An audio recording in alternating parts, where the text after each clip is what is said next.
এই chicken neck যদি কাট হয়ে যায় তাহলে আসলে সেভেন সিস্টার্সের সাথে মেইনল্যান্ড ইন্ডিয়ার যোগাযোগের আর কোনো ওয়ে কি আছে? থ্রু বাংলাদেশ। ফেনীতে একটা ব্রিজ উদ্বোধন করতে মোদি আসছিল বাংলাদেশে, কারণ দ্যাট ইজ দ্য ব্রিজ, যেই ব্রিজটা দিয়ে চিটাগং পোর্ট থেকে মালামাল ত্রিপুরাতে পাঠানো যাবে। ওরা যেটা করার চেষ্টা করতেছে সেটা হচ্ছে আমাদের ভেতরে, আমার আপনার ভেতরে কলোনিয়াল মাইন্ডসেটটা ওটা ঢুকায় দেওয়ার চেষ্টা করতেছে। একমাত্র আর্মি মুভ করা ছাড়া ইন্ডিয়ার কোন কাজটা বাকি রেখেছে? বাংলাদেশ হচ্ছে ডিফেন্ডার্স প্যারাডাইস। যুদ্ধ মানেই আমরা খুব কুইক কনক্লুড করে ফেলি, দুই পার্টি মারামারি হয়েছে, জিতে গেছে। No, it's not so easy. There are critical moves and other things. নাগরিক এবং দেশ এইটার জন্য তার দায়িত্ব আছে, এইটার রেসপন্সিবল ফিল করাটা গুড লিডারশিপের লক্ষণ। Now you have the choice, either you become part of the corruption, accept it, get benefited, or you can say no. আপনার চারপাশে যারা আছে, আপনার প্রতিবেশী যারা আছে, তারা যদি আপনার পটেনশিয়াল থ্রেট না হইতো ঐতিহাসিক ভাবে, তাহলে আমাদের তো আর্মির দরকারই ছিল না।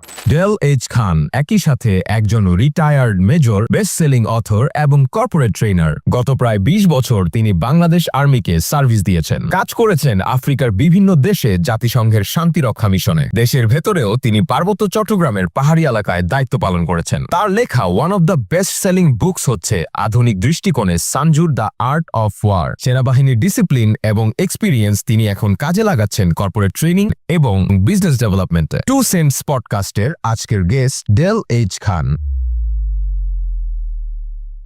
ইন্ডিয়া এত বড়, ইন্ডিয়া এতদিন ধরে ওরা এতটা পাওয়ারফুল, আমরা কি আসলে এখানে কিছু করতে পারবো নাকি? আমরা খালি ডিপ্লোম্যাটিক ওয়েতে কিছুটা একটু মানে নরম হয়ে থাকবো? আসলে আমাদের আর্মিরা আসলে এখানে কি করতে পারে, নাকি কিছু স্ট্র্যাটেজি আছে যেটা আমরা খালি চোখে বুঝি না? প্রত্যেকটা দেশের দূতাবাস, অন্য দেশে যখন দূতাবাস থাকে, সেই দূতাবাসের যে চৌহদ্দি, সেটা আসলে সেই দেশের সার্বভৌম একটা এলাকা বলে গণ্য করা হয় আন্তর্জাতিকভাবে। মানে ও একটা স্বাধীন জায়গা, মানে ওটা ওর দেশ না, মানে এটা আচ্ছা আচ্ছা আচ্ছা। মানে ইন্ডিয়ার যেমন ভেতরেও বাংলাদেশের জার্মান স্বাধীন। দূতাবাস, ওই দূতাবাসের যে বাউন্ডারি আছে, এই বাউন্ডারির ভেতরের এলাকা আসলে Germany.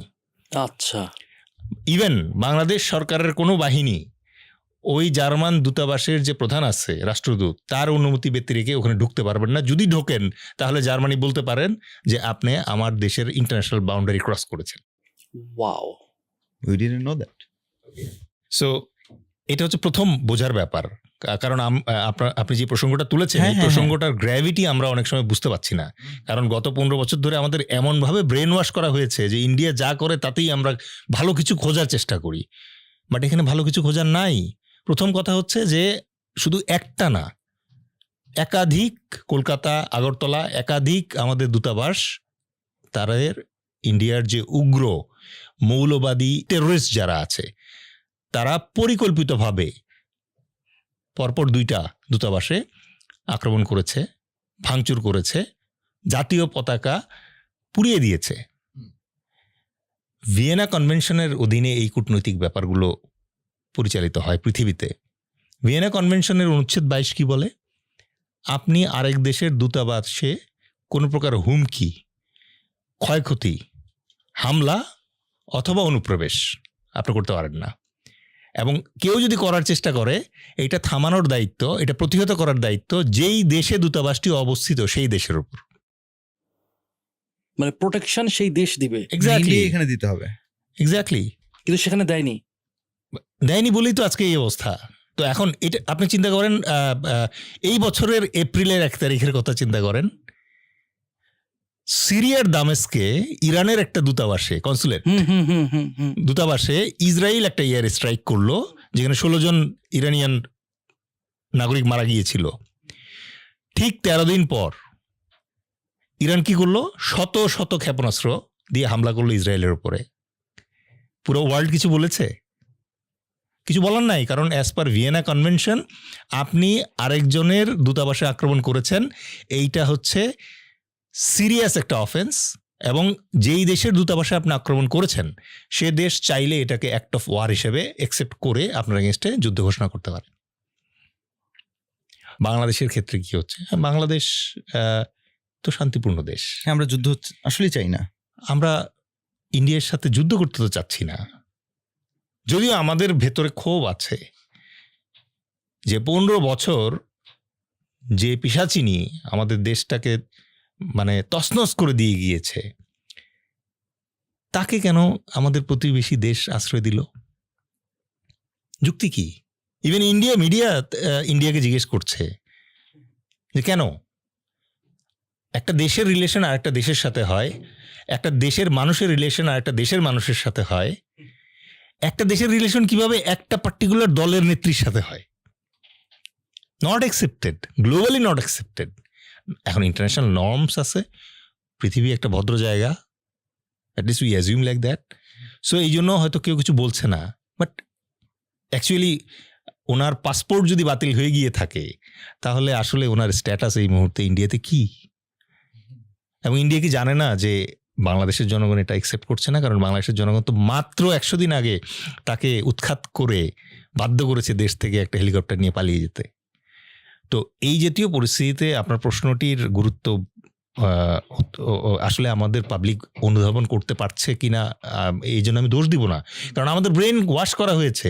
But this is without any doubt A diplomatic deadlock, serious issue একদম। কূটনৈতিক একটা প্রচন্ড রকমের বাজে সম্পর্কের দিকে যাচ্ছে। তো নাও আপনি জিজ্ঞেস করতে পারেন যে এটা কে সলভ করে দিবে? এটা সলভ করার দায়িত্ব টোটালি ইন্ডিয়ার ওপর, ইটস নট অন আস। আমাদের দেশে তো হয় নাই, আমাদের দেশে ওনাদের দূতাবাসে তো আমাদের কেউ আক্রমণ করে নাই। বাংলাদেশের মতো একটা কান্ট্রিতে, যেটা মুসলিম মেজরিটি কান্ট্রি, সেই মুসলিম মেজরিটি একটা কান্ট্রির কোর্টে, চিটাগাংয়ের কোর্টের কথা বলছি আমি, চিটাগাংয়ের কোর্টে একজন মুসলিম আইনজীবীকে মেরে ফেলছে। তারপরে কতটুকু সংযম দেখাইছি আমরা যথেষ্ট সংযম দেখিয়েছি এই জায়গায়। কিন্তু কেন এই ঘটনাগুলো ঘটছে? এই ঘটনাগুলো কেন ঘটছে এটা বোঝার জন্য আমাদেরকে আসলে অনুধাবন করতে হবে যে ইন্ডিয়া কিভাবে আমাদের এগেনস্টে, এই ইন্টারিম গভর্নমেন্টের এগেনস্টে উঠে পড়ে লেগেছে।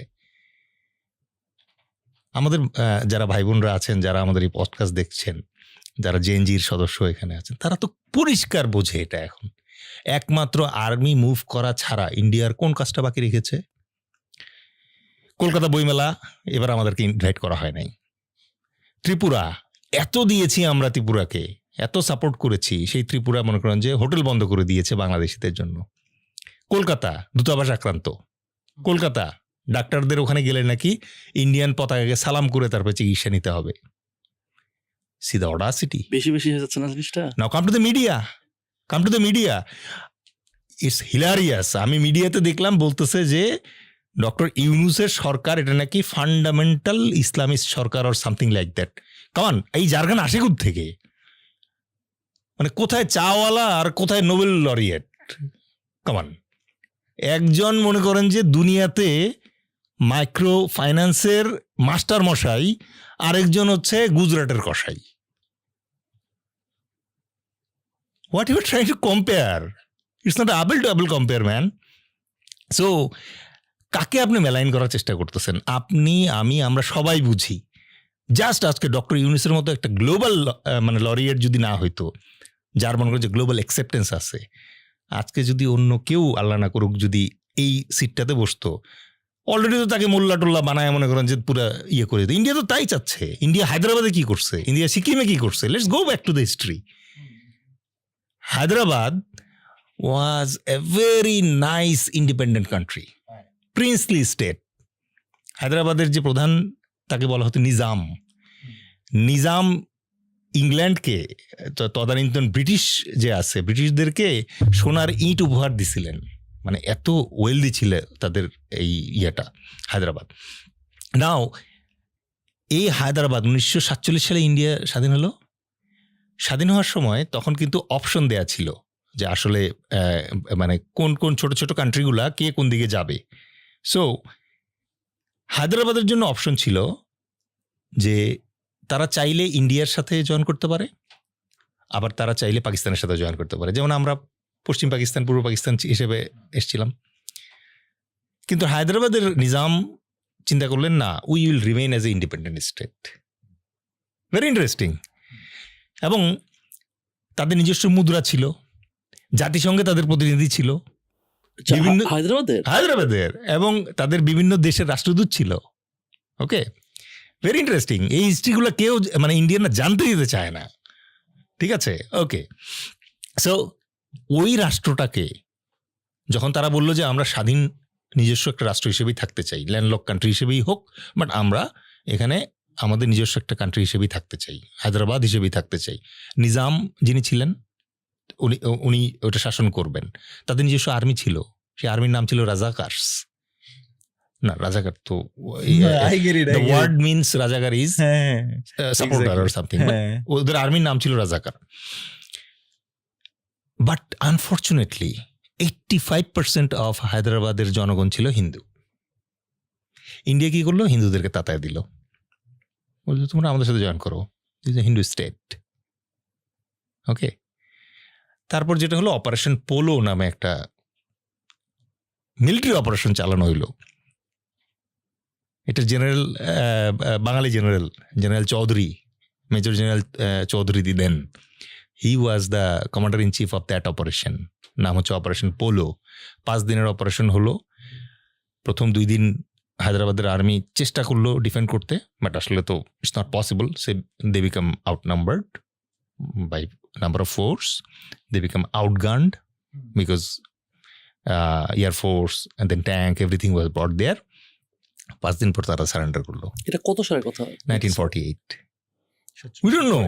We don't know this history. এবং মোস্ট ইন্টারেস্টিং থিং, আপনি যদি আজকে আমাকে জিজ্ঞেস করেন অথবা গুগল করেন অথবা আপনি চ্যাটজিপিটি জিজ্ঞেস করেন যে yes, you just ask, hey Siri, what is the last country in the world which was an independent country, একটা স্বাধীন দেশ ছিল যেই দেশকে আরেকটা দেশ দখল করে তাদের ম্যাপের ভিতরে ঢুকায় ফেলছে। এটার লাস্ট উদাহরণ হচ্ছে হায়দ্রাবাদ। কি বলেন? ওকে ওকে, নাও come two 1976. Have you heard about Sikkim? হ্যাঁ, ঘুরতে টুরতে যায় মানুষজন। Chicken neck. Yes. Chicken Seven নেক বললে Sisters. চলে। আমাদের ভাই যারা অডিয়েন্স ভাইরা আছে তারাও কিন্তু চিকেন নেক বললে এখন বোঝে, বুঝে কারণ অ্যাওয়্যার হয়ে গেছে তো সবাই জানে চিকেন নেক হচ্ছে শিলিগুড়ি করিডর। শিলিগুড়ি করিডর হচ্ছে মেইনল্যান্ড ইন্ডিয়ার সাথে এই পাশের যে 7 সিস্টার্স আছে তাদের যোগাযোগের একটা করিডর, খুব চিকন একটা করিডর, 23 মাইল সম্ভবত চওড়া হবে। এইটার পাশেই নেপাল উপরে, তিব্বত উপরে, এদিকে চায়না, আর নিচে হচ্ছে ইন্ডিয়া আর বাংলাদেশ। এই মাঝখানে ছোট্ট আরেকটা চমৎকার দেশ ছিল যে দেশের নাম সিকিম। ওকে, তো সাগিয়াল সম্ভবত বলতো সিকিমের রাজাদেরকে। ইট ওয়াজ এ মনার্কি, রাজতন্ত্র ছিল। তো 1948 অপারেশন পোলো দিয়ে যেরকম হায়দ্রাবাদ দখল করে ফেললো, ওখানে সেম টেকনিক তারা ইউজ করেছিল। ফার্স্টে হিন্দুদেরকে ওখানে তাতায় দিল, তারপরে ইন্টারন্যাশনালি আইসোলেট করে দিল। ওকে, চারদিক থেকে এখন যেরকম বাংলাদেশে বলতেছে না মাইনরিটি মারা যাচ্ছে, ঠিক একই হুজুগ তুলছিল হচ্ছে হায়দ্রাবাদের ক্ষেত্রে। কেন? সিকিম না হায়দ্রাবাদের ক্ষেত্রে Okay. কি বলছো হ্যাঁ। তখন? ওই মুসলিম না 85% হিন্দু তাদের উপরে অত্যাচার করতেছে নিজামের সোলজাররা, রাজাকার যারা আছে তারা, এই একই হুজুগ তুলে দিয়ে ওই সেম প্রিন্সিপাল এখানে অ্যাপ্লাই করছে বাংলাদেশে। Now you are coming to the point. So এই একই প্রিন্সিপাল আবার ইউজ হলো সিকিমের ক্ষেত্রে, বাট দিস টাইম কি করলো? আর্মি পাঠাইলো না, আচ্ছা, আগে করলো কি, ওখানকার যে ওই আপনার লেন্দুব দর্জির নাম শুনে থাকবেন সিকিমের কাহিনী যখন আসে, তো রাজা ছিল আবার পার্লামেন্টও ছিল। পার্লামেন্টে ওরা করলো কি, আস্তে আস্তে ওদেরকে হাত করে দিয়ে এমন একটা পরিস্থিতি সৃষ্টি করলো যে ওই সিকিমের সরকার ইন্ডিয়ার কাছে চিঠি লিখলো, আর্মি পাঠান আমাদেরকে উদ্ধার করেন। সিকিমের রাজা এর ভেতরে অনেক চেষ্টা করলো, বিভিন্ন দেশের দূতাবাসে, জাতিসংঘের কাছে আপিল করলো যে আমি স্বাধীন দেশ, আমাকে তো নিয়ে ফেলতেছে, কে শুনে কার কথা। ফাইনালি কি হলো, ইন্ডিয়ান আর্মি আবার ঢুকলো সিকিমে।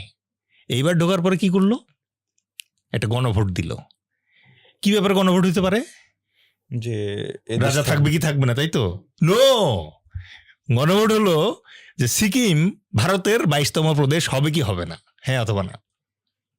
স্ট্রেইট কার্ড, ট্রাম্প কার্ড সরাসরি খেলে দিছে এবং এনশিওর করছে এই যে শেখ হাসিনা যে ভোট ইঞ্জিনিয়ারিং শিখছে, ইলেকশন ইঞ্জিনিয়ারিং শিখছে, থেকে শিখছে, ওখান থেকে শিখছে। ওইখানে 97% ভোট পড়লো যে সিকিমবাসী ইন্ডিয়ার 22তম প্রদেশ হিসেবে জয়েন করতে চায়। এই হিস্ট্রিগুলো মাথায় না রাখলে পরে আপনি এখন বাংলাদেশে ইন্ডিয়া কি করতেছে এটা বুঝবেন না তো। কিন্তু আমি যে জিনিসটা আমি আসলে এটার ব্যাপারে আমি কম জানি, জিও পলিটিক্স কম বুঝি, মানে আমি এর জন্য বেশি ওয়ার্ড হইতেছি। মানে উদ্দেশ্যটা কি, কি চাইতেছে, মানে কেন করতেছে? 1947-এ স্বাধীন হলো, বা আমরা লেটসে সবাই স্বাধীন হলাম, সেপারেট হয়েছেন বাট নট, এবং আমরা 1971-এ স্বাধীন হলাম, ফাইন ফাইন। আমার প্রশ্ন হতেছে, দেখেন ব্রিটিশরা আমাদেরকে অকুপাই করলো, আমরা তো লেটসে নির্যাতিত হইলাম, কিন্তু ওরা এরকম কেন করতেছে এই জিনিসগুলা? আমাদের সাথে কেন করছে? সবার সাথে তো করতেছে। আমাদেরটা আমরা বলি, আমাদেরটা বলি। আমি তো দেখতেছি সব নেইবার্সদেরকে, কার সাথে রিলেশনশিপ ভালো? That's true. ইন্ডিয়ার, That's true. মালদ্বীপের মজ্জু, নেপাল, শ্রীলঙ্কা, পাকিস্তানের সাথে তো তাদের ওল্ড ফ্রেন্ডশিপ। ভাইয়া আপনি মানে আমি আসলে একটু মানে এখানে বোঝাচ্ছি, মানে আমি একটু মানে রিয়েলি শকড, মেবি আমি খুব কম জানি হয়তো বা, মানে আমি এখন যে বাসায় থাকি, আমি তো চাবো না যে আমার নেইবার্সদের সাথে আমার খারাপ সম্পর্ক হোক, আমি তো চাবো না। মানে মানে আমি খুব সারপ্রাইজ এজন্য হচ্ছি, কারণ আমি একবার শুনছিলাম যে মালদ্বীপ থেকে যে ইন্ডিয়া আউট একটা ক্যাম্পেইন হয়েছিল, এরকম কিছু একটা। পাকিস্তানের তো সাথে তো রিলেশন আগে থেকেই খারাপ, দেন নেপালের সাথে আমি জানি না কিরকম অবস্থা, চায়নার সাথে তো খারাপ এটা জানি, বাংলাদেশের সাথেও আচ্ছা, ভালো কার সাথে তাহলে আপনার? আমার এটা প্রশ্ন, আর এটা কেন হচ্ছে? ছোট হবে। এটা কেন হচ্ছে? ভালো সম্পর্ক আছে ইসরায়েলের সাথে, খুবই ভালো সম্পর্ক। ইভেন এই যে হামাসের এগেইনস্টে ইসরায়েল যে ফাইট করছে, এখানে অনেক ইন্ডিয়ান তো ইসরায়েল বাহিনীর পক্ষে যুদ্ধ করছে। So let's come back to our issue. Okay of course. সেটা হচ্ছে যে ওয়াই বাংলাদেশ, হ্যাঁ and what is the interest in Bangladesh. বাংলাদেশে তাদের ইন্টারেস্টটা কি সেটা বোঝাটা খুব জরুরি। 15 বছর ধরে কেন শেখ হাসিনাকে তারা পেলে পুষে রাখলো, এবং এখনো কেন শেখ হাসিনা ইন্ডিয়াতেই আছে, এখনো তারা চাচ্ছে যে শেখ হাসিনা বাংলাদেশে আসুক এবং আওয়ামী লীগ পুনর্বাসিত হোক। এটা কেন চায়? এটা চাওয়ার পিছনে উদ্দেশ্যটা খুব পরিষ্কার। ওই যে শিলিগুড়ি করিডোর, চিকেন নেক, খুব চিকন একটা জায়গা, চিকেন নেক। ওই চিকেন নেক দিয়ে তাদেরকে 7 সিস্টার্সের সাথে যোগাযোগ রাখতে হয়। আচ্ছা, এখন এই শিলিগুড়ি করিডোরের উপরেই হচ্ছে তিব্বতে চাইনিজ প্রভাব অত্যন্ত প্রকট, একসেপ্ট করে নিছে, ইন্ডিয়াও একসেপ্ট করে নিছে। এখন এই চিকেন নেকের শিলিগুড়ি করিডোরের ঠিক উপরে চায়না এসে পৌঁছে গেছে অলরেডি, তাই না? কেন এখানে এসে পৌঁছাচ্ছে? ইন্টারেস্টটা কি? কারণ এই চিকেন নেক যদি কাট হয়ে যায়, তাহলে আসলে 7 সিস্টার্সের সাথে মেইনল্যান্ড ইন্ডিয়ার যোগাযোগের আর কোনো ওয়ে কি আছে? আছে, থ্রু বাংলাদেশ। ও, ওটার প্ল্যান করতেছে। অল্টারনেটিভ যে corridor, you miss the train but you have the bus. এই জন্যই এত করিডোর, ট্রানজিট, এত কিছু জন্য দরকার। এবং এটা ওরা কবে থেকে প্ল্যান করছে? ও মাই গড, 1971-এ একবার ট্রাই করছিল। আমাদের দেশ স্বাধীন হওয়া মাত্র ইন্ডিয়া একবার ট্রাই করছিল, ডিসিএসপি ওদের পাঠায় দিছিল বিভিন্ন জেলায়। ওরা চাইছিল যে সিকিমের মতো টেকনিকে, মানে একই রকম টেকনিক অ্যাপ্লাই করে বাংলাদেশকে যদি একটা করদ রাষ্ট্র বানায় ফেলা যায়। বাট তখন তো মুক্তিযোদ্ধারা কেবল এই যে আমাদের যেরকম ভাইব আসছে, তখন মুক্তিযোদ্ধাদের ওই ভাইব তখন তুঙ্গে। ওই প্রপোজাল টের পাওয়া মাত্র মুক্তিযোদ্ধারা একটা ক্লিন পালস দিছে যে এখনো কিন্তু অস্ত্র জমা দেই নাই। দেয়ার আর টেলিগ্রামস, ইন্দিরা গান্ধীর কাছে জেনারেলরা পাঠাইছে, no it's not possible. This মুক্তিযোদ্ধাস, এরা মাত্র 9 মাস হলো যুদ্ধ করে ব্যাটেল হার্ডেন্ড অবস্থায় আছে। এই অবস্থায় পাকিস্তান 90,000 সৈন্য নিয়ে পারে নাই, আর তুমি এখানে এসে যদি আরেকবার ট্রাই করো তাইলে এখানে জাহান্নাম হয়ে যাবে, সম্ভব না। এই জাতি অন্যরকম, এরা সাবজুগেটেড হইতে চায় না, পোংটা জাতি, ঠিক আছে, রেজিলিয়েন্ট। তখন তারা কি চিন্তা করলো, ওকে তাহলে দখল করার দরকার নেই, ওকে টেরিটোরিয়ালি দখল করার দরকার নেই, বাট ওইরকম একটা গভর্নমেন্ট আনো, যেই গভর্নমেন্ট আনলে পরে আমরা আমাদের ট্রানজিট পাবো, আমাদের রেলগাড়ি যাবে। আপনি কি জানেন ফেনীতে একটা ব্রিজ উদ্বোধন করতে মোদি আসছিল বাংলাদেশে? একটু গুগল করে দেখেন, আসছে। তাহলে ফেনীর ছাগল নিয়ে ব্রিজ উদ্বোধন করার জন্য মোদির কেন বাংলাদেশে আসতে হবে? কারণ দ্যাট ইজ দ্য ব্রিজ, যেই ব্রিজটা দিয়ে চিটাগং পোর্ট থেকে মালামাল ত্রিপুরাতে পাঠানো যাবে। ইন্ডিয়া, ওটা আমাদের চিকেন নেক। হ্যাঁ, ফেনীর কিন্তু চারদিকে ইন্ডিয়া, ওকে, 3 দিকে মনে হয় না, মানে ওই দিকটা পুরোটা 3টা দিকে ইন্ডিয়া, আর এই পাশে তো বঙ্গোপসাগর। নাও এই জায়গাটায় যেটা প্রশ্ন, সেটা হচ্ছে যে এই যে ট্রানজিট এবং করিডোরগুলো তারা গেইন করার চেষ্টা করতেছিল, এটা তো জিয়াউর রহমানের কাছ থেকে সম্ভব ছিল না পাওয়া, কারণ স্ট্র্যাটেজিক্যালি জিয়াউর রহমান কিন্তু ওয়াজ ভেরি সাউন্ড। সে এটাতে অ্যাগ্রি করতো না, ঠিক আছে? তো এরপরে এরশাদ চলে আসলো। এরশাদ at the end of the day he was also a soldier general, না? He also could not do anything against the will of the nation. Then they required someone যে তাদেরকে এই অ্যাডভান্টেজটা দিবে। নাও নাফিস ভাই, ইউ ট্রাই টু আন্ডারস্ট্যান্ড যে আপনি একটা বিশাল, মানে আপনার ফ্যামিলিতে একটা বিশাল অ্যাক্সিডেন্ট হয়েছিল, ধরেন আমি কথার কথা বলতেছি, আপনার ফ্যামিলিতে একটা বিশাল অ্যাক্সিডেন্ট হয়েছিল, আপনি ছিলেন ইউএসএতে, আমি ইন্ডিয়াতে আমার বাসায় আপনাকে দাওয়াত দিয়ে নিয়ে আসলাম, ঠিক আছে?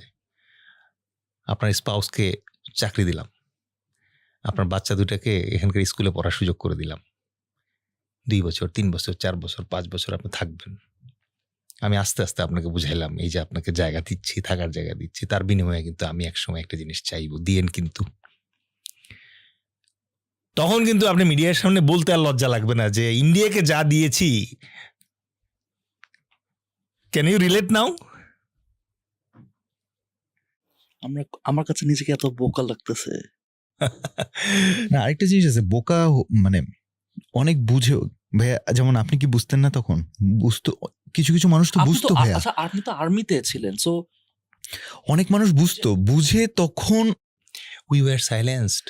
আপনি না, আপনি আমাকে বলেন যে brigadier Azmi, one of the finest মানে military officer Bangladesh army could ever produce, আয়নাঘরে 6-7 বছর থাকলো না? লেফটেন্যান্ট কর্নেল হাসিন, মেবি স্বাধীন বাংলাদেশের ওয়ান অফ দ্য বীর বিক্রমণী, বীর প্রতীক, মানে গ্যালান্ট্রি অ্যাওয়ার্ড পাওয়া অফিসার, সার্ভিং থাকা অবস্থায় তুলে নিয়ে মানে আয়নাঘরে নিয়ে গেল না? কেউ জিজ্ঞেস করছে যে কিরে সার্ভিং অফিসারটা কোথায় চলে গেল? So that was the situation, overall country situation. এই জন্যই তো ছাত্ররা যেটা করছে, আমি ছাত্রদেরকে ডিউ ক্রেডিট দেই, but main credit goes to almighty Allah. এত অশ্রু মানুষের, এত মানে মনে কষ্ট,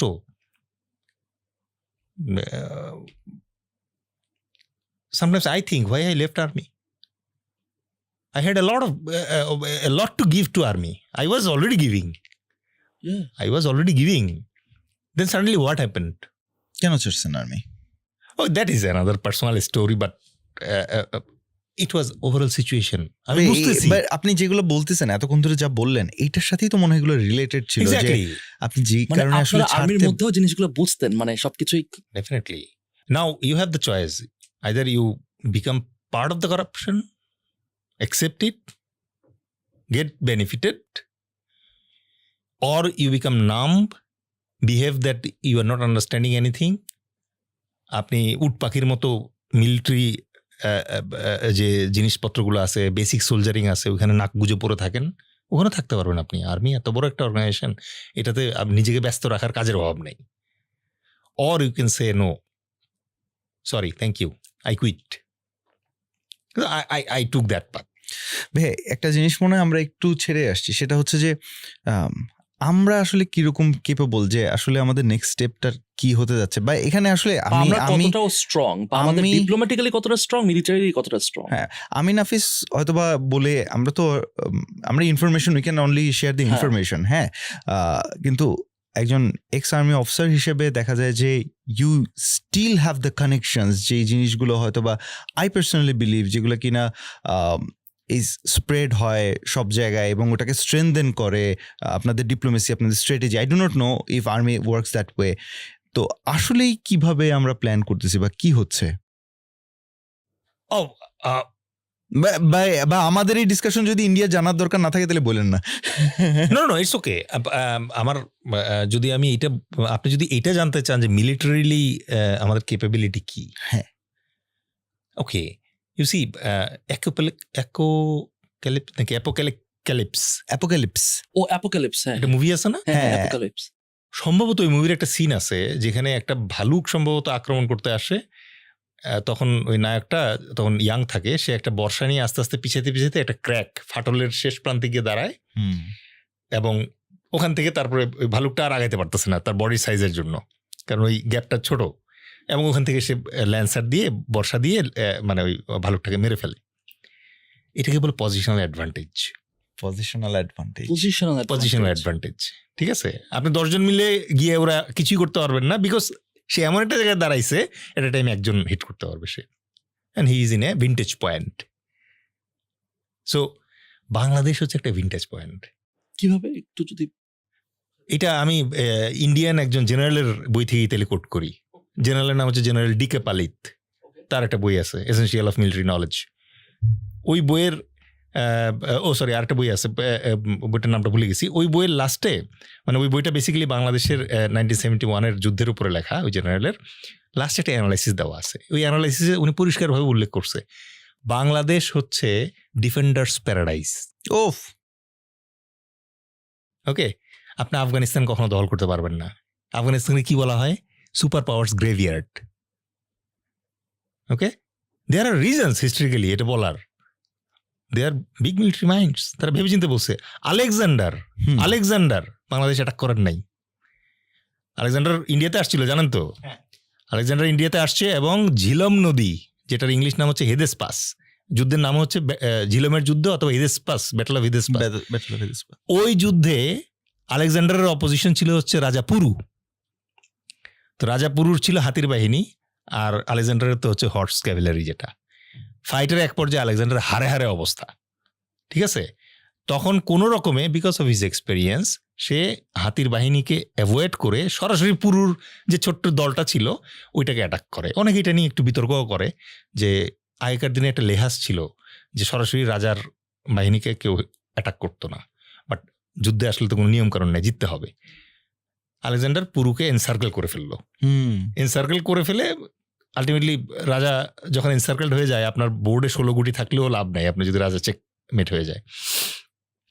তখন আলেকজান্ডার পুরুকে জিজ্ঞেস করলো, পুরু তুমি তো হেরে গেছো যুদ্ধে, আমার কাছে কি ধরনের বিহেভিয়ার আশা করো? পুরু তখন আলেকজান্ডারকে বললো, একজন রাজা আরেকজন রাজার সাথে যে বিহেভ করে, সিম্পল। তখন আলেকজান্ডার বললো, আচ্ছা ঠিক আছে, রাজ্য তোমার, আমাকে একটু কর দিও, ট্যাক্স দিও, ঠিক আছে? আচ্ছা, এরপরে যেটা হলো যে আলেকজান্ডারের রেকি টিম আরো এদিকে আসতেছে। এখন এসে ওরা বেঙ্গলের দিকে তাকাইলো। তখন আমাদের দেশটার নাম ছিল গঙ্গারিদ্ধি, আচ্ছা, অথবা ইংলিশে বলে গঙ্গারিডই। এখানে এসে দেখে গিয়ে আলেকজান্ডারকে তাদের যে কমান্ডার ছিল তারা বলল যে বস বলুক, স্যার বলুক, যাই বললে যে স্যার ওই দেশটা ইনভেডেবল না। তো আলেকজান্ডার বললো, কেন? বললো যে স্যার আমরা তো বেসিক্যালি ঘোড়ার ফোর্স নিয়ে ফাইট করি, আমাদের বড় ময়দান লাগে ক্যাভেলারি ম্যানুভারের জন্য। মানে অনেকে যুদ্ধের ব্যাপারটা বোঝে না, অনেকে ভাবে যুদ্ধ মানে হচ্ছে খালি ঝাঁপায় পড়া, হারে করে এগোনো। দেয়ার আর মেনি ম্যানুভার্স। আপনি যদি খালিদ বিন ওয়ালিদ রাদিয়াল্লাহু আনহুর ইয়ারমুক যুদ্ধটা পড়েন, আমার একটা বই আছে এটার উপরে, যেটা কনসিডার করা হয় এখন পর্যন্ত খালিদ বিন ওয়ালিদের ইয়ারমুক যুদ্ধের উপরে সবচেয়ে বড় বই। ইয়ারমুক যুদ্ধের যে মানে ব্যাটেল ম্যানুভার গুলা, 6 দিনের যুদ্ধ, হ্যাঁ, এটা আপনি যদি ইভেন উইকিপিডিয়াতেও পাবেন। আপনি এক এক দিন খালিদ এক এক টেকনিকে ইয়ে করছে। সো আমরা যুদ্ধটাকে ওই যেটা হয় যে যুদ্ধ মানেই আমরা খুব কুইক কনক্লুড করে ফেলি, দুই পার্টির মারামারি হয়েছে, জিতে গেছে। No, it's not so easy, there are critical moves and other things. আচ্ছা, কেন এটা বললাম? তখন আলেকজান্ডারের যে জেনারেলস ছিল, রেনেসান্সে যারা আসছিল, তারা বললো যে স্যার ওই দেশটা, বাংলাদেশ যে দেশটা আছে, তখনকার নাম ছিল গঙ্গারিদ্ধি বা গঙ্গারিডই, বলে এই দেশটাতে জালের মতো নদী নালা, নদী নালা, রিভার্স, ও জালের মতো নদী নালা। হ্যাঁ, বললো this is an absolute riverine country. বর্ষাকালে অসম্ভব আপনি এই দেশে কোনো যুদ্ধই করতে পারবেন না, কারণ এদের মানে ওই ঘোড়া নামাবেন কোথায় আপনি? ইভেন আপনি যে ক্যাম্প করবেন, এই ক্যাম্প পুরো বৃষ্টিতে ভিজে যাবে, হাঁটু সমান পানি, এবং কুইক ফ্লাড হয়, এবং ওইখানে আপনাকে জিততে হইলে ফ্ল্যাশ ফ্লাডই হইতো। ইয়েস, বললো যে এখন ট্রাই টু আন্ডারস্ট্যান্ড, ওদের নিজস্ব ঘোড়ার সোয়ার বাহিনী আছে, ওদের নিজস্ব ইনফ্যান্ট্রি আছে। আমাদের ইনফ্যান্ট্রিকে তখন বলতো পাইকস, ঠিক আছে? এখন আপনি পাইক পেয়াদা বরকন্দাজ একটা কথা বলেন, পাইক, that was our ওই infantry. বর্ষা নিয়ে বা Yes, এরকম আজ থেকে 3000 বছর আগে that was our infantry. which was known to the world. তো পাইক আছে, ঘোড়সওয়ারের বাহিনী আছে 3,000, হাতির বাহিনী আছে প্রায় 2,500-এর মতো। অ্যান্ড দ্যাট টু যদি কোনো রকমে বর্ষাকাল চলে আসে তাহলে আছে নেভি। আমাদের দেয়ার আর 100 types of boats we produced. আমাদের মানে দেশে জাহাজ শিল্প ছিল, আপনি এখনো ব্রিটিশ মিউজিয়ামে গেলে পরে চিটাগাংয়ে বানানো জাহাজের রেপ্লিকা পাবেন। True true true, Okay. Yes. So that was the report given to Alexander. তো আলেকজান্ডার তখন সেকেন্ড থট দিলেন, বলে ওকে লিভ ইট। আর বাই দেন ওনার গ্রিসে অলরেডি বিদ্রোহের একটা খবর উনি পেলেন। Then he started recoiling. On the way back ইরাকে সম্ভবত বিষ প্রয়োগ করে তাকে মেরে ফেলা হয়েছিল at the very tender age, 32 ছিল বোধহয় বয়স তখন। কেন আমি ওই উদাহরণটা আনলাম? বিকজ ডিকে পালিতের যে অ্যানালাইসিস অফ বাংলাদেশ, ওখানে উনি একই কথা বলছেন যে বাংলাদেশ হচ্ছে ডিফেন্ডার্স প্যারাডাইস। তো এই জন্য আমি এটা রিকল করি সবসময়, আফগানিস্তান হচ্ছে graveyard of super powers. Super power গিয়ে ওখানে মরবে, আজ পর্যন্ত পারে নাই কেউ। রাশাতে নেপোলিয়ান ট্রাই করছে একবার, হিটলার একবার ট্রাই করছে। হিটলারের অপারেশনের নাম ছিল অপারেশন বারবারোসা। 2বারই তারা ফেল করছে। কেন? কারণ ওরা যুদ্ধ লাগলে যুদ্ধ টেনে টেনে জানুয়ারি আর ফেব্রুয়ারি মাসে নিয়ে যায়, আর জানুয়ারি আর ফেব্রুয়ারি মাসে প্রচণ্ড ঠান্ডা। ইভেন হিটলারের জেনারেলরা বলতেছে যে ফুয়েরার যে বুট দিছেন এই বুট দিয়ে সম্ভব না মস্কোতে ফাইট করা, বুট ফেটে যাচ্ছে। ঠিক আছে, and then they were lost.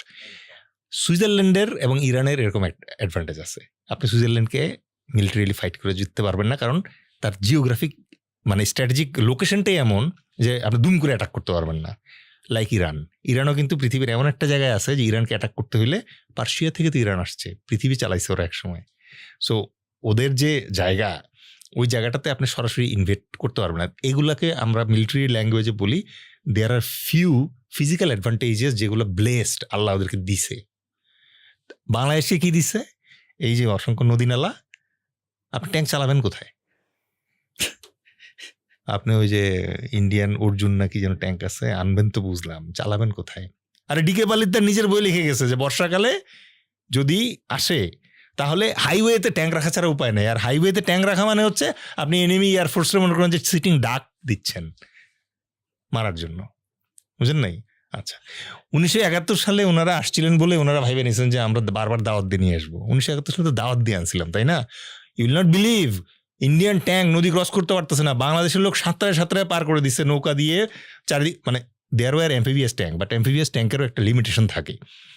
এখন বাঙালি এত উৎসাহী, তারা তো জন্ম থেকে সাঁতার জানে, তারা ধরেন হাজার হাজার ঝাঁপায় পড়ছে, রশি দিয়ে ধরে ধরে ধরে ধরে যেই ট্যাঙ্ক 3 ঘন্টায় পার হওয়ার কথা ওটা 30 মিনিটে পার করে দিচ্ছে। পাকিস্তান বাহিনী রেডি হওয়ার আগে মনে করেন যে ট্যাঙ্ক এসে হাজির হয়ে গেছে ব্যাটলফিল্ডে। এটা সম্ভব হয়েছে তখন আমরা সাপোর্ট করছি বলে, তাই তো? আর এবার যদি আসে তাহলে কি হবে? Hotel California. হোটেল ক্যালিফোর্নিয়াতে একটা লিরিক আছে না, you can always check out, you can always check out but you can never leave.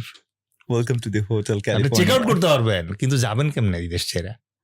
আপনি তো ঢুকতে পারবেন, বেরোতে তো আর পারবেন কেন না। কেন কেন বেরোতে পারবে না? আপনার ট্যাঙ্ক আটকে যাচ্ছে, আপনার মনে করেন যে যা আনতেছেন সব তো বকডাউন হয়ে যাবে। মানে আর বাইরে হইতে পারতেছেন না, আসছে আর দেখো, একমাত্র- আটকে গেছে। আপনি খালি Traffic jam যমুনার মতো। It's a lovely place. Yes, আপনি যমুনা নদীর ওই পারেই তো একটু নড়াচড়া করতে পারবেন, কারণ ওইটা হচ্ছে আমাদের উত্তরবঙ্গ, ওইটা একটু ফ্ল্যাট। তারপরে যত এদিকে আসবেন তত দুশ্চিন্তা। কামরূপ কামাখ্যা কোথায়? কামরূপ কামাখ্যা হচ্ছে হ্যাঁ, এখন সিলেটের ওই পাশের যে এরিয়াটা আছে, হ্যাঁ, হ্যাঁ। এইটার ঐতিহাসিকভাবে কামরূপ কামাখ্যা বলে। কামাখ্যা। ও তো মানে এইখানকার ভৌগোলিক মানে পরিবেশের জন্ম থেকেই রহস্যময় এলাকা এটা। So you will not be. So আমি এটা বলবো না যে we are going to fight India or something like that. No, we need not. মানে আপনি একটা জিনিস লক্ষ্য করছেন, আমরা আমাদেরকে অলওয়েজ বলি we are A riverine country, right? Riverine country. তো আমার এক নরওয়েজিয়ান ফ্রেন্ড ছিল, রিচার্ড, তো ওর সাথে ইভেন্ট মিশনে যায়, তো বললো ম্যাপ দেখছে, ম্যাপ দেখে বললো এটা বাংলাদেশ। আচ্ছা দেলোয়ার বলো তো দেখি, তোমরা সবসময় রিভারাইন কান্ট্রি বলো কেন? আজন্ম তো তোমরা লিটোরাল কান্ট্রিও, সমুদ্র তীরবর্তী দেশকে লিটোরাল কান্ট্রি বলে। তো বলছে তোমরা তো আজীবন এই বে অফ বেঙ্গলের কান্ট্রি, তো তোমরা নদীতে প্রাইড নিচ্ছ, সাগরে প্রাইড নাও না। তা আমি বললাম that's why you are Vikings.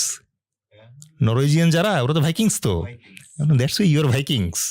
But আমরা আসলে আল্লাহ আমাদেরকে এত দিছে এই বাংলাদেশে, কেন সোনার বাংলা বলি আমরা স্টিল? ব্রিটিশরা যখন এখানে আসছে, তার আগে মুঘলরা যখন ছিল, মুঘলরা বাংলাদেশকে কি বলতো জানেন? জান্নাতাবাদ, মানে হায়েস্ট ট্যাক্স কালেক্ট হইতো এখান থেকে, জান্নাতাবাদ বলতো, কারণ এখান থেকে হায়েস্ট ট্যাক্স কালেক্ট হইতো পুরো ভারতবর্ষে। বাংলাদেশের থেকে, বাংলাদেশের রিজন থেকে, বাংলাদেশের রিজিয়ন থেকে হায়েস্ট ট্যাক্স। ওকে, ব্রিটিশরা তাদের এক্সপেডিশন শুরু করলো কোন জায়গা থেকে? ক্যালকাটা। তা তো জানি, ক্যালকাটা। হ্যাঁ, বাংলাদেশের তো প্রচুর নীলকুঠি ছিল না? ইংরেজরাও তো শুরু করছে বাংলাদেশ থেকে, ওদের ওখানেও লেখা আছে বাংলাদেশের মতো এই পরিমাণ প্লান্ডার আর ইন্ডিয়ার কোথাও থেকে তারা করতে পারে নাই। হ্যাঁ, ইয়েস। তাহলে ভাই বাংলাদেশের এই অবস্থা আর সর্বশেষ হচ্ছে আমাদের মানে আমাদের মানে তার নাম নিতে তো এখন আসলে মনে হয় যে গুনাহ হবে এরকম। উনি তো প্রতি বছর $16 বিলিয়ন গড়ে মানে পাচার করছে দেশের বাইরে। $16 বিলিয়ন বাংলাদেশের মতো একটা কান্ট্রি যেখানে প্রায় 20 কোটি জনগণ, এখান থেকে ড্রেন আউট করে নিয়ে গেছে। টোটাল টেনিয়রে নিয়ে গেছে $240 না $14 বিলিয়ন। তাই তো বলতেছে শ্বেতপত্র, ওই যে দেবপ্রিয় ভট্টাচার্য যেটা বললো, যদি আই টোটালি ডিসএগ্রি, উনি বলতেছে চোর ধরা আমাদের কাজ না, আমরা করাপশনটা কি হয়েছে সেই গল্প বলা নাকি ওনাদের কাজ, টাকা ফেরত আনতে হবে। Very unfortunate. তাহলে তো গত সরকারের আমলেও তো একই ঘটনা হয়েছিল। সুইস ব্যাংকে কালো টাকা আছে, এটা আমরা জেনে গেছি। সুইস ব্যাংক বলতেছে তোমরা আমাদের কাছে নাম চাও, আমরা নাম বলে দিব। কেউ চায় না নাম, কেউ চায় না। ইভেন এখন যে সরকার আসছে তারাও চায় না। কেন আমি জানি না কেন। কি অনেকের বন্ধু তাহলে এই টাকাগুলো কি আমরা পাবো না? মানে দেশকে আর গেল। I want to believe in doctor Yunus, তার যে গ্লোবাল কানেক্টিভিটি আছে, I want to believe in him. কারণ এখন এই মুহূর্তে হয়তো ওই নামগুলো প্রায়োরিটি না। আচ্ছা, but I want to still believe in him, কারণ এটা যদি আনতে হয় তাইলে ওনার লেভেলের একজন লোকের তদবির লাগবে, তাইলে হয়তো পারবো আমরা। That is my understanding. So that was the question we were, যে আমাদের বাংলাদেশে মানে ওই সকাল সন্ধ্যা যদি বলে যে না আমরা, মানে ইন্ডিয়ান কিছু মিডিয়া আছে তারা বলার চেষ্টা করে যে সকালে যাব, ওরকম কথা ওনারা পাকিস্তানের এগেনস্টেও বলছিল যে সকালবেলা নাকি অ্যাটাক করবে আর দুপুরবেলা গিয়ে লাঞ্চ করবে না, চা খাবে, এরকম বলছিল। ওই যুদ্ধে জিয়াউর রহমানের মানে ইস্ট বেঙ্গল রেজিমেন্ট পুরো শোয়াই দিছে, 70টার উপরে পদক পাইছে। স্টিল পাকিস্তানিরা মানে রেগার্ড করে যে ইট ওয়াজ জিয়াউর রহমানস ব্যাটালিয়ন, যেটা ছিল east Bengal regiment, that saved Karachi that day. 1965 যুদ্ধের কথা বলছি। এবং এই জন্য জিয়াউর রহমানের কিন্তু একটা পাকিস্তানি পদক আছে, সিতারা-ই-জুররাত, one of the highest gallantry award ওখানে। তো এই জন্য আমি বললাম যে মিলিটারি অপশনটা আসলে এখানে নাই। আপনি যদি আমাকে জিজ্ঞেস করেন, India is never going to do this.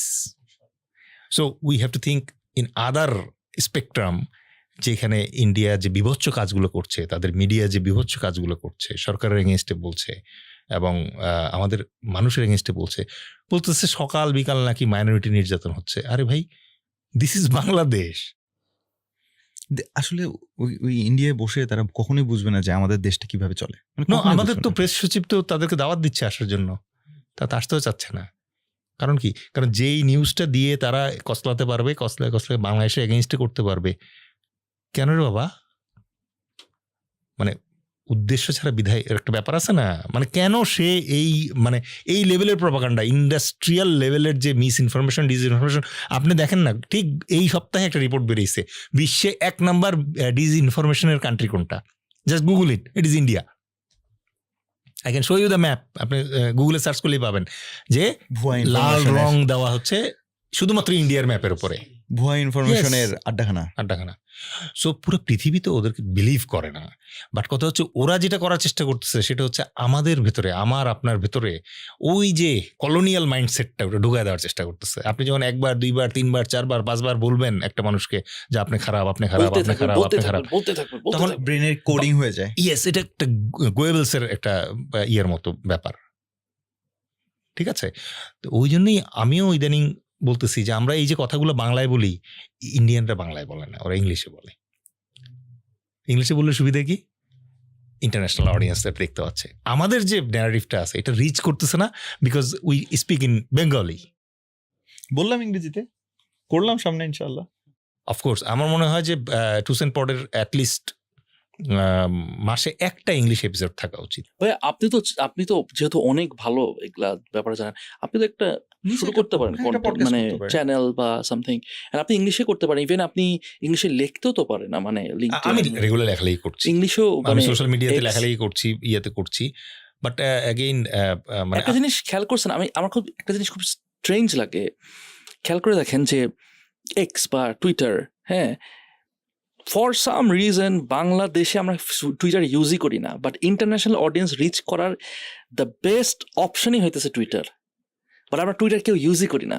True, আমার ক্ষেত্রে ট্রু। ইভেন আমার ক্ষেত্রে আমরা ইউজ করি না। আজকেও আমাকে আমার একটা ফেসবুক পোস্টে one of my brother comment করলো যে স্যার প্লিজ টুইট ইট। তো পরে আমি মানে টুইটে তো আবার একটা ওয়ার্ড লিমিটেশন আছে, সো পুরা পোস্টটাকে আমার আবার রিথিম করে তারপরে ওই ওয়ার্ড লিমিটেশন আনতে হয়।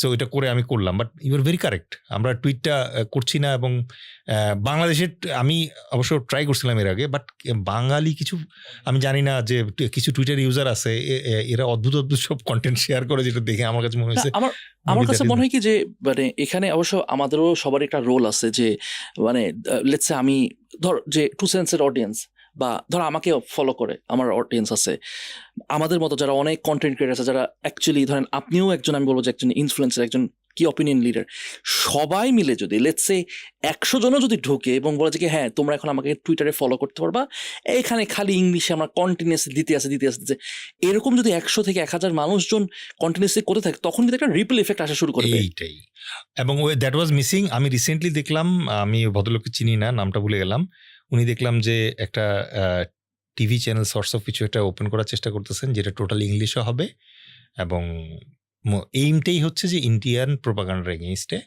আমাদের ভয়েসটা ইন্টারন্যাশনালি রিচ করা। ওই ভদ্রলোক বোধহয় বাইরেই থাকে, দেশের বাইরেই থাকে। তো আমার ক্ষেত্রে যেটা বাস্তবতা সেটা হচ্ছে যে আমি অলমোস্ট 20 ইয়ার্স আর্মিতে ছিলাম। সো আপনি দেশের বাইরে ছিলেন, আপনি জানেন যে ওই দেশে আর্মিকে কেউ দেখলে ওরা বলে যে thank you for your service, right? Military is a service. তো আমিও সার্ভিস দিয়ে এসেছি 20 বছর। এখনও যেটা হয়েছে যে এখন কেন আমি অনেকে আমাকে একজন জিজ্ঞেস করতেছিল যে স্যার হঠাৎ করে 5ই আগস্টের পরে মানে এখন যে টাইমটা আছে এই টাইমটাতে আপনি আবার একটু বেশি ভোকাল হয়ে গেছেন কেন? তা আমি ভাবলাম এবং তাকে আমি বললাম যে because I M A serviceman. আমার কান্ট্রির দূতাবাস এবং আমার জাতীয় পতাকা যখন ইন্ডিয়া মানে সিভিয়ার করছে, this is almost an act of war. তো আমি তো সোলজার ছিলাম এক সময়, আমি যদি এখন আওয়াজ না তুলি কে তুলবে? বেশিরভাগ তো মানে জিনিসটা গ্র্যাভিটি বুঝতেছে না। আমাদের তো মানে পররাষ্ট্র মন্ত্রণালয় আসলে ওইভাবে মানে মেকানাইজড অ্যান্ড ডিজাইন না যে তারা ইয়ে করবে। So they will take time, but as a soldier আমার কাছে তো মানে message is very clear, I need to raise my voice. আমাদের হাদিসেও তো বলছে পারলে অন্যায় রেস্ট্রিক্ট করো, রিপালস করো, যদি না পারো অ্যাটলিস্ট মুখে প্রতিবাদ করো, মুখে যদি প্রতিবাদ করতে না পারো মনে মনে অ্যাটলিস্ট তুমি এটা ইয়ে করো। তা আমার এখন চান্স আছে থ্যাঙ্কস টু ডক্টর ইউনুস যে অ্যাটলিস্ট বাংলাদেশে এখন আমরা ওপেনলি কথা বলতে পারি। বাট এটা কতদিন থাকবে ভাইয়া? ইনশাল্লাহ মানে যতদিন বাংলাদেশের ছাত্র সমাজ থাকবে ইউ ক্যানট টেক ইট। মানে আমার কাছে মনে হচ্ছে এই জায়গাটা আমি একদম মানে আমি পলিটিক্স বা এগুলোর ব্যাপারে খুবই কম জানি, বাট এরকম একটু স্কেরি লাগে না যে ধরেন এখন তো কেয়ারটেকার গভর্নমেন্ট আছে, ওকে ফাইন, অনেকগুলো চেঞ্জেস আসতেছে, ভালো কথা, কিন্তু এটা তো আর সারা জীবন থাকবে না কেয়ারটেকার গভর্নমেন্ট, অফকোর্স এটা তো সম্ভবই না প্র্যাকটিক্যালি।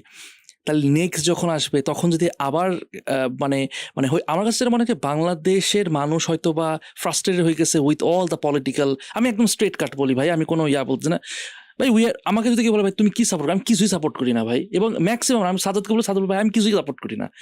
এখন এই জায়গাটা থেকে আমরা কিভাবে বের হয়ে আসতে পারি, বা কিভাবে আসলেই বাংলাদেশ যেখানে এত রিচ একটা কান্ট্রি ছিল আমরা কিভাবে আবার ওই জায়গাটা পজিশনটা আবার আনতে পারি? কারণ আমি দেখতে পাচ্ছি এত করাপশন, এন্ড এখানে কিন্তু আমি জাস্ট বাঁচতে চাই, আমি জাস্ট মানে মরার আগে দেখতে চাই যে হ্যাঁ আলহামদুলিল্লাহ আমার সন্তান যেন দেখে যায় হ্যাঁ বাংলাদেশ।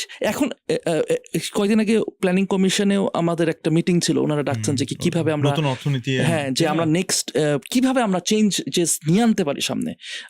আই ওয়াজ ভেরি মানে আই এম ভেরি অনার্ড যে ওনারা ডাকছেন এবং আমাদের ভয়েসগুলো শুনতে চাচ্ছিলেন, যে ওনারা বলতেছিলেন যে and they gave a মানে a list like 100+ যে এই জায়গায় প্রত্যেকটা সেক্টরে কোন কোন জায়গায় চেঞ্জেস আসলে দরকার, এখানে এটা লট অফ থিংস।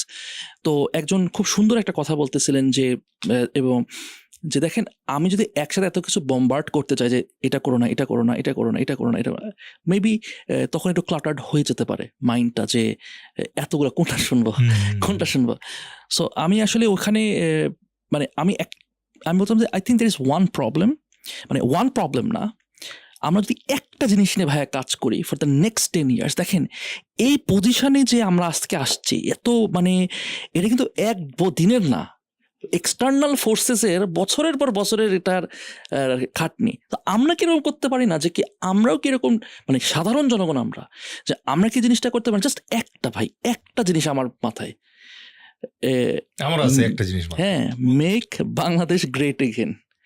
হ্যাঁ, বাট এটা করার জন্য একটা হ্যাঁ। কাজ করতে হবে। হ্যাঁ হ্যাঁ বলেন। এটা বলার আগে আমার একটা গল্প বলতে হবে। হ্যাঁ হযরত একটা না, 2-3টা গল্প, 2-3টা গল্প বলবো, হ্যাঁ। 3টা গল্প। হ্যাঁ। Allowed? হ্যাঁ, please, wow, please, of yes. course, of course. This is your Of course. Number 1, একদিন আল্লাহ মাফ করুক আমার যদি রেফারেন্সে ভুল হয়, একদিন হযরত আবু বকর মানে প্রচন্ড কান্নাকাটি করতেছিলেন।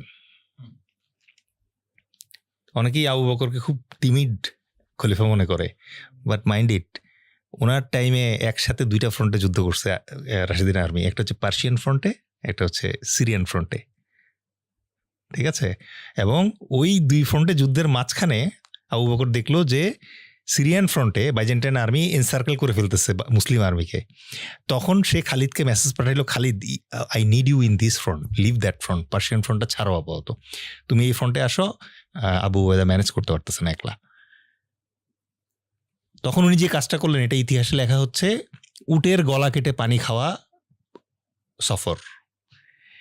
উনি পার্সিয়ান ফ্রন্টের একটা জায়গা থেকে সিরিয়ান ফ্রন্টের একটা জায়গায় আসার জন্য মরুভূমির মাঝখান দিয়ে একটা রুট ফলো করলেন, যেইটা না ফলো করলে তাকে 30 দিন লাগতো ইউটার্ন নিয়ে যেতে।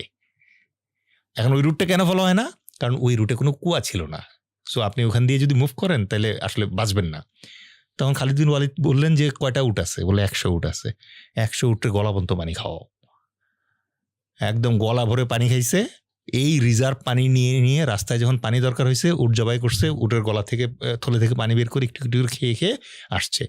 ওই খালিদের ফোর্স যখন সিরিয়ান ফ্রন্টে উঠলো তখন ওই খ্রিস্টান বাহিনীর মাথা খারাপ, কিরে আসলো কিভাবে, এই দামেস্কে ও কেমনে আসলো? মানে ওরা কখনো ভাবে নাই, যেমন আপনার পিছনে ওয়াল আছে, আপনি কি ভাবতেছেন যে এখান থেকে কেউ হাত দিবে, হঠাৎ করে হাত বাড়ায় দিবে? It happened like that. যাই হোক, যে গল্পে ছিলাম, ও মাই গড, এটা তো হযরত আবু বকর রাদিয়াল্লাহু আনহু সেই রকম স্মার্ট লোক ছিলেন। তো উনি মনে করেন যে একদিন খুব কান্নাকাটি করতেছিলেন, তখন তাকে একজন জিজ্ঞাসা করলেন যে কি হয়েছে, আপনি এত কাঁদতেছেন কেন? তো বললো অমুক জায়গায় একটা বাঁশের সাঁকো ছিল, বাঁশ অথবা কাঠের সাঁকো ছিল, ওইটা পার হইতে গিয়ে একটা ছাগল পড়ে গিয়ে তার পা ভেঙে গেছে। ছাগল কিন্তু খুবই মানে চালু অ্যানিমেল। আপনারা যদি জানেন পাকিস্তানের জাতীয় পশু কি? ছাগল, greatest of all time. So, ওই ফান পার্ট, তো ওই যে ছাগলের পা ভেঙে গেছে, তো আবু বকর বলতেছে আমি কালকে মারা গেলে পরে আল্লাহর কাছে আমি কি জবাব দিব? এই যে বোবা প্রাণীটা যে কষ্ট পায়া মারা গেল, সে যখন বলবে যে এই দেশের নাকি খলিফা ছিল আবু বকর, তার ফল্টি ব্রিজের কারণে আমার পা ভেঙে গেছে, আমি এটা কি জবাব দিব?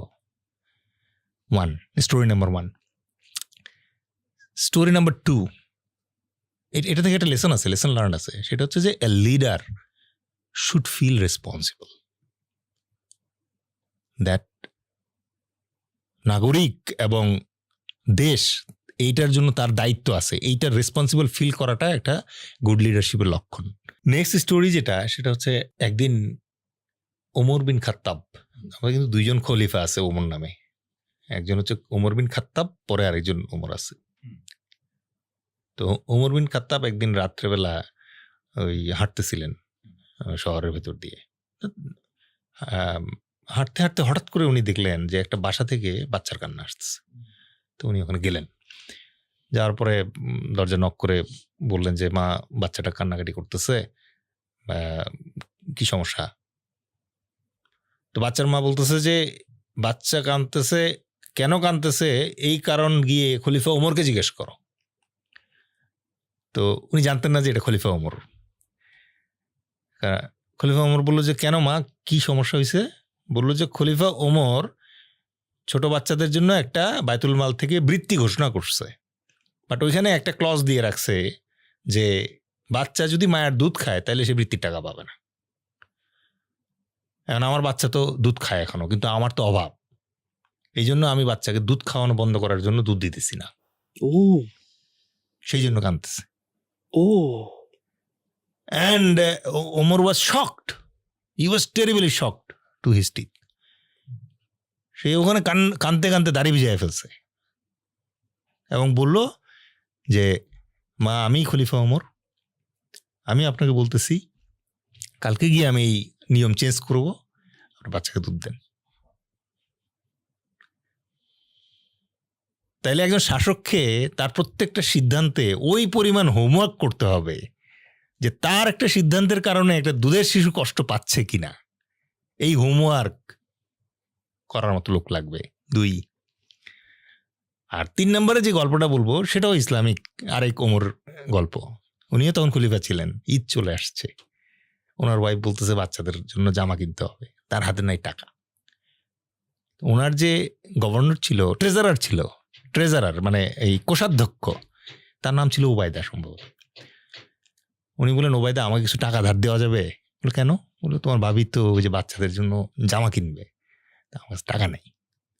বলে আপনার কোত্থেকে টাকা দিব? বলে আগামী মাসের বেতন থেকে দাও। তো বললো খলিফা আমি আপনাকে দিতে পারি, কিন্তু এটার কি নিশ্চয়তা আছে যে আগামী মাস পর্যন্ত আপনি বেঁচে থাকবেন? আপনি যদি বেঁচে না থাকেন তাহলে তো আপনি এই টাকা ফেরত দিতে পারবেন না। আর দ্বিতীয় প্রশ্ন, আপনি কি নিশ্চিত আগামী মাসে বেঁচে থাকলে পরে আপনি খলিফা থাকবেন? তো উনি বলছে যে থাক, লাগবে না। তো আপনি যে প্রশ্ন করছেন যে আসলে বাংলাদেশকে যদি সঠিক পথে আনতে হয় তাহলে কি লাগবে, একটা জিনিস কি লাগবে, ওটা হচ্ছে উই নিড গুড লিডারশিপ। আজকে বাংলাদেশ যতটা ঐক্যবদ্ধ হতে পারলো, এবং আজকে বাংলাদেশ যতটা মাথা তুলে এখন পর্যন্ত কথা বলছে, এমন না যে আমাদের পকেট টাকা দিয়ে ভরে গেছে, সোনা মোহর দিয়ে ভরে গেছে, সোনার বাংলা হয়ে গেছি আমরা, নো। বাট আমরা এইটুক জানি যে ডক্টর ইউনুস সম্ভবত চুরি করে সুইস ব্যাংকে টাকা রাখে না। You see, one single man at the top, if he is honest enough, it can change the game. So নেতৃত্ব সিলেকশনে খুব সতর্ক হওয়া দরকার আছে। হাউ মানে শেখ হাসিনা যখন দেশ থেকে পালায় গেলেন তখন পুলিশ বাহিনীও পালায় গেল কেন? কারণ বেনজিরের মতো লোক ছিল ক্ষমতায়। ওই যে top man was not right man. আজকে বাংলাদেশ আর্মি এখন পর্যন্ত কিসের জন্য সব ভরসা ক্যারি করার চেষ্টা করতেছে? কষ্ট হচ্ছে, 90 দিন 100 দিন হয়ে গেছে আর্মি ফিল্ডে আছে। ডোন্ট ইউ ফিল যে একটা সোলজারের বাসার বাজারটা কিভাবে হচ্ছে? আর ভাই আমার অডিয়েন্স কিন্তু অনেকে জানেও না যে বাংলাদেশে আসলে আর্মির সংখ্যা কত। আমার মনে হচ্ছে অ্যাজ ইফ পুলিশ নাই, সারা দেশে আর্মি ভরায় দাও, আমাদের অফিসার যে আসলে সংখ্যা কত কম এটা হয়তো বা অনেকে জানেও না। অফিসারের সংখ্যা তো মানে এমনি টোটাল আর্মির সাইজে যদি আমি বলি, আপনি কত 1.5 লাখ ম্যাক্সিমাম, তার ভিতরে একটা অংশ ইউএন মিশনে আছে, আর বাকি যারা আছে তাদের ভিতরে আপনি মানে মাঠে টোটাল কতজনকে নামাইতে পারবেন? আপনার তো প্রাইমারি রোল আছে।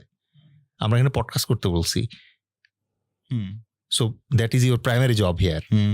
এর অতিরিক্ত আপনি চাইলে হয়তো অন্য আরেকটা কাজ করতে পারেন, 20% টাইম দিলেন, অসুবিধা নেই। বাট আপনি যদি বেশিরভাগ সময় ওই 20% যে কাজটা করেন, সাপোজ রোগী দেখা, তাহলে আসলে আপনি ডাক্তার আর পার্ট টাইমে পডকাস্ট করেন। তো আর্মির তো মেইন রোল আছে একটা, এক্স্যাক্টলি দেশ রক্ষার রোল আছে তো, সভারেন্টি মেইনটেইনের। ওইখানে যদি আমরা পিছিয়ে যাই, কমতিতে পড়ি, তাইলে তো আর বোধহয় মানে আমাদের যারা মানে ভাসুর যারা আছে, যাদের নাম আগে আমরা নিতে পারতাম না, তাহলে এটাও কিন্তু খুব ভয়ঙ্কর একটা মানে পলিসি হইতে পারে যে পুলিশিং বন্ধ করে দাও, এটা বন্ধ করে দাও, ওটা বন্ধ করে দাও, army will be diploid into that thing so that ওই জায়গাগুলো ফাঁকা থাকে, মানে এগুলো তো আমি জানি না এগুলো এখন বাজে চক্রান্ত আমি নাকি আমি যেটা আল্লাহ বলার knows। চেষ্টা করতেছি সেটা হচ্ছে আর্মির একটা প্রাইমারি রোল আছে। এটা মানে শান্তিকালীন সময়ে অনেকে দেখবেন যে মজার মজার কথা বলে যে আর্মির কাজ কি, সারাদিন লেফট রাইট করে, তারপরে কি হাঁটুতে বুদ্ধি, এই টাইপের কথা বলে। এখন now you understand why you need a army. আপনার বাসায় তালা দেন, প্রতিদিন এসে চোর নক করে নাকি আপনার বাসায়? একদিন এসে নক করবে, সেই দিন তো আপনার ইয়ে দরকার, মানে সিকিউরিটি দরকার। দ্যাটস ওয়াই এভরিডে আপনি তালা লাগানোর প্র্যাকটিস করেন। You need an army for that. আজকে যদি আপনার চারপাশে যারা আছে, আপনার প্রতিবেশী যারা আছে, তারা যদি আপনার পটেনশিয়াল থ্রেট না হইতো ঐতিহাসিকভাবে, তাহলে আমাদের তো আর্মির দরকারই ছিল না। ট্রু। বাস্তবতা হচ্ছে যে তারা আমাদের পটেনশিয়াল এনিমি হইতে পারে, that's why we need an army. আপনি ফিল করতেছেন যে আপনার যে প্রতিবেশী আছে সে কখনো আপনার সাথে কিছু করবে না, তাহলে অযথা এই টাকাগুলো খরচ কেন করবো আমি? আমাকে সিরিমোনিয়াল আর্মি দরকার? তাদের দরকার নাই তো, যে আমার খালি 16 ডিসেম্বরে প্যারেড করার জন্য আর্মি লাগবে, এটার জন্য তো এত বড় আর্মি দরকার নেই। এই যে দ্বিচারিতা ছিল আগের ইয়েতে, ওইটা থেকে বের হয়ে আসতে হবে। আর যেটা আমি বলতেছিলাম যে মানে এরকম একটা ক্রাইসিস মোমেন্টে আজকে আপনি চিন্তা করেন জেনারেল ওয়াকার স্যার যদি আদারওয়াইজ ডিসিশন নিতেন, অথবা ডিসিশন না নিতেন, অথবা উনি যদি ওয়াক ওভার করতেন, তাহলে পরিস্থিতি কোন দিকে যেত?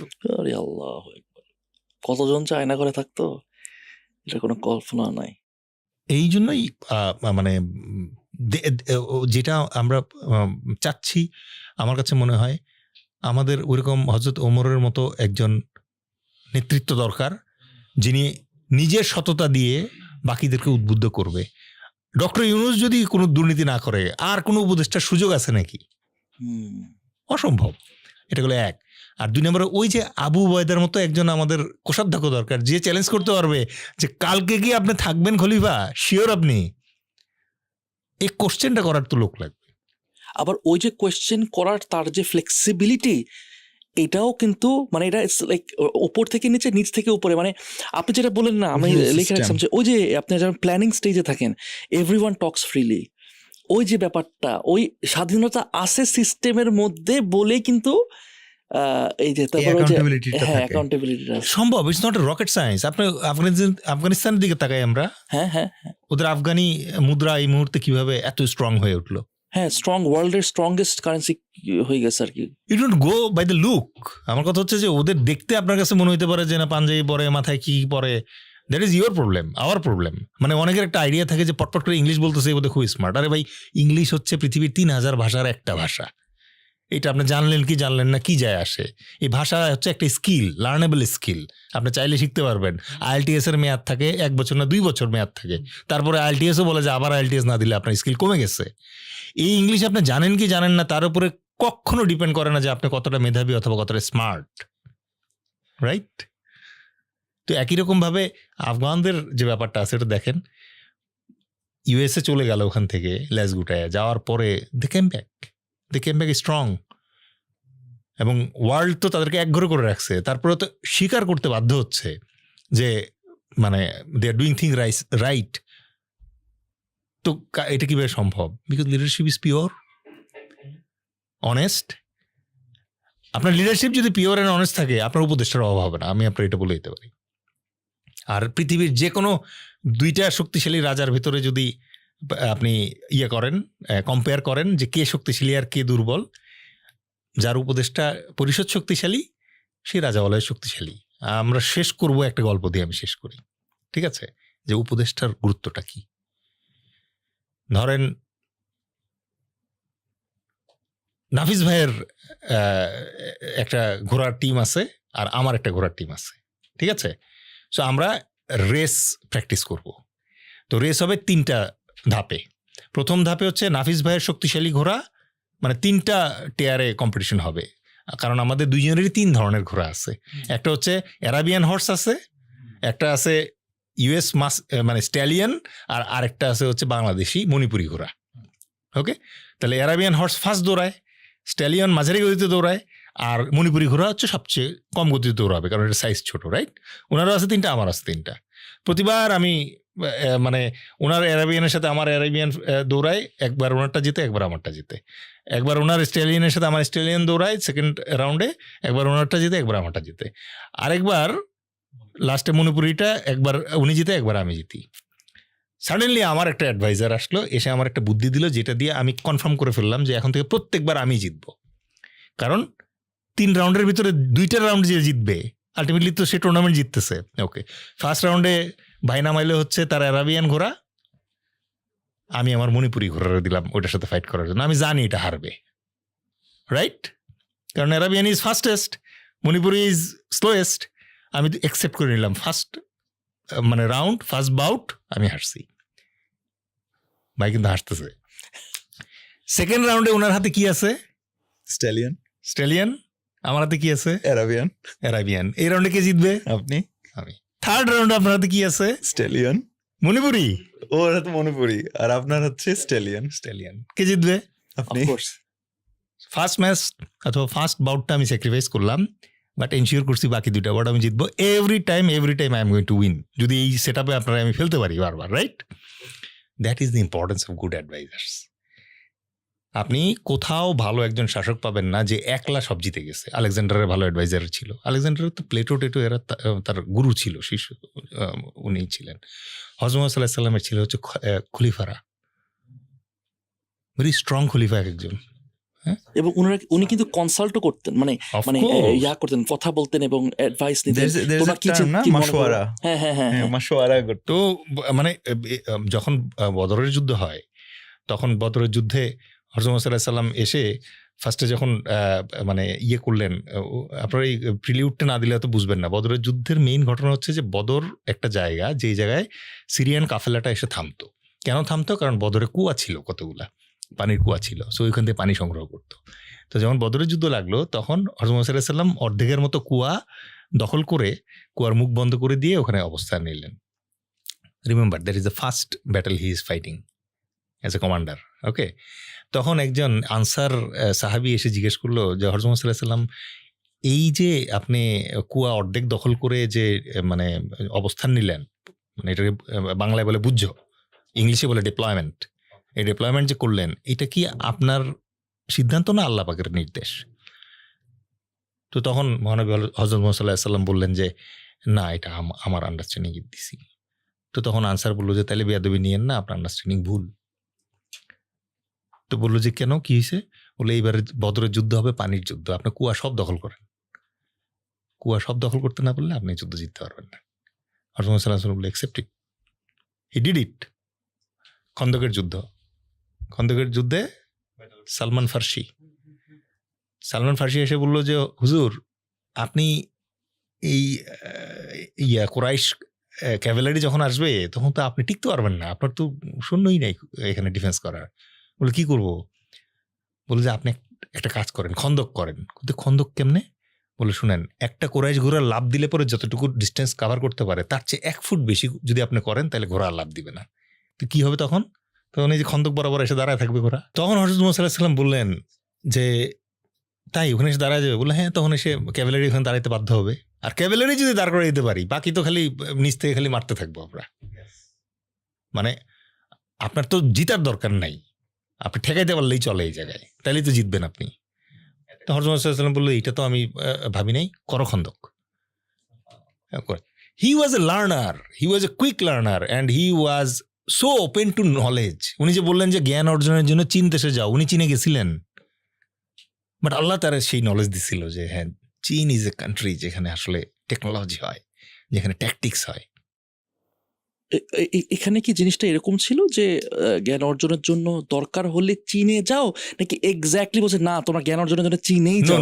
প্রয়োজন হলে, মানে ব্যাপারটা হচ্ছে যে মানে এত মানে you can take that extent যে ওই দেখো চীন এত দূরে, ইউ ক্যান গো। মানে ব্যাপারটা যদি আমি বলি, মানে মানে আমি জাস্ট বোঝানোর জন্য, কারণ এটা অনেক সময় মিস ইন্টারপ্রেট হতে পারে যে মানে জ্ঞান মনে হয় চীনেই আছে। মানে ব্যাপারটা কি এরকম? চীনের নাম কেন আসলো? হ্যাঁ, বিকজ সিল্ক রুটটা তখন ছিল। সিল্ক রুটটা শুরু হয়েছে চীন থেকে, এসে এদিকে শেষ হয়েছে। Chinese civilization is something else. আপনি খালি কল্পনা করেন, Persian civilization, now Iran, Egyptian civilization, now Egypt, Turkish Ottoman civilization, now Turkey, Chinese civilization, add করেন হিস্টোরিক যে লিনিয়েজ ক্রিয়েট হয়, ওরা যদি কোনো কারণে একত্র হয়, can you imagine what will happen? আজকে ধরেন টার্কিশ দূতাবাসে ইন্ডিয়া এই কাজ করতো, ছেড়ে দিত, কারণ অটোম্যান লিগেসি আছে ওদের ভিতর। ওরা জানে যে তুই এটা করলে পরে আমি এটা করতে পারবো, এটা করলে তুই আমার বুঝেন নাই। আমাদের তো দেশটাই 50 বছর বয়স, কারণ আমাদের দুর্ভাগ্যটা কোথায়? আমি যখন ওই যে গঙ্গা রিদ্ধির কথা বলি, ও চিনিই না আমরা, ওরা লিনিয়েজ ধরে রাখছে। আমাদের ইতিহাস শুরুই হয় 71 থেকে। খুব বেশি হলে আপনি পলাশিতে যেতে পারবেন। পলাশির আগে কি ছিল আপনি জানেন না। শেখানো সাতক্ষণ হয় না। মাফ একটা ওয়ার্ড শুনছেন? এটা কেন হয়েছে? না জানি না। কারণ বাংলাদেশে নীলের চাষ হইতো ইংরেজদের, ওকে, নীলকুঠি ছিল। এই নীলকুঠিতে নীল চাষ করতে গিয়ে ধান চাষ করতে পারতো না বলে কৃষকরা এত অত্যাচারিত হয়ে তারা মাঝে মাঝে কুঠি আক্রমণ করত। এই ব্রিটিশ বিচারকরা এই কুঠিগুলাকে সেভ করার জন্য তখন একটা আইন করলেন যে কুঠি এবং নীল অফিসারকে সেভ করার জন্য up to 7 murder will not have any trial. সেই থেকে এই প্রবাদ আসছে 7 খুন মাপ। মানে আপনি 7টা খুন যদি করেন ব্রিটিশ ইন্টারেস্ট সেভ করার জন্য, স্টিল এটার কোনো বিচার হবে না। তো ব্রিটিশ ওয়ার ফানি। বাপরে। আপনি জানেন ইন্ডিয়াতে একটা জায়গায় ট্যাক্স ছিল, যদি আপনি ব্রেস্ট কাভার করতে চান, ব্লাউজ পরতে চান, তাহলে ব্রিটিশ সরকারকে ট্যাক্স দিতে হইতো। হ্যাঁ, yes, there is movie on that. আপনি গুগল করে দেখেন। এবং একজন ভদ্র মহিলা প্রথম তার ব্রেস্ট কেটে ফেলছিলেন এইটার প্রতিবাদে, দেন এই ট্যাক্স বন্ধ হয়েছে। In a funny world. যা ইচ্ছা তা আমরা আসলে আমাদের ক্যাপাসিটি সম্বন্ধে যতটা আনঅ্যাওয়্যার, এটা যে আমাদেরই আসলে ক্ষতির কারণ সেটা আমাদের আসলে বোঝা উচিত। আমাদের নিজেদের ক্যাপাসিটি নিয়ে আসলেই সন্দেহ রাখা উচিতই না। কারণ যেইভাবে আপনি বললেন যে আমাদের স্ট্র্যাটেজিক লোকেশন থেকে শুরু করে আমাদের পিপল, উই আর কেপেবল, আলহামদুলিল্লাহ। Definitely, we have the longest beach in Bangladesh, right? Longest sandy sea beach. Where it is in Bangladesh. সিভিলাইজেশনের কথা বলতেছেন, হরপ্পা মহেঞ্জোদারো এইসব জায়গায় তো আমরা আছি। আমাদের যে উয়ারি বটেশ্বর আছে সেটা ওই জামানার, তাই না? আপনি যদি ট্রেড অ্যান্ড কমার্সের কথা বলেন, রোমান সিনেটে একসময় একটা বিল উত্থাপিত হয়েছিল যে বাংলা থেকে আসা যে মসলিন, এই মসলিনের যে দাম, কারণ মসলিনকে স্বর্ণের এগেনস্টে কিনতে হইতো, যতটুকু মসলিন ততটুকু। তখন তারা বলছিল যে রমণীদেরকে একটু অনুরোধ করা হোক যেন একটু কম মসলিন কিনে। তো ওই আমলে যদি আমার ট্রেড লাইন এবং সাপ্লাই চেইন রোম পর্যন্ত বিস্তৃত, আপনার রোমান কোন জিনিস ব্যবহার করছেন তখন? We were self sufficient. We have forgotten us. আমাদের জিডিপি যেই স্ট্রং ছিল আসলে সব সব সব ও জিডিপি আওরঙ্গজেবের সময় মনে করেন যে ইন্ডিয়ার জিডিপি ছিল হচ্ছে 27% অফ দ্য ওয়ার্ল্ড, এবং মোর দেন 25, ইট ওয়াজ নিয়ার 27%। শশী থারুরের বইয়ে বোধহয় আমি দেখতেছিলাম, সেই আওরঙ্গজেবের সময় সবচেয়ে বেশি ট্যাক্স দিত বাংলা। ওই যে আমি বললাম জান্নাতাবাদ, দ্যাট ওয়াজ বাংলা। তো উই ওয়ার সামথিং, ইনশাআল্লাহ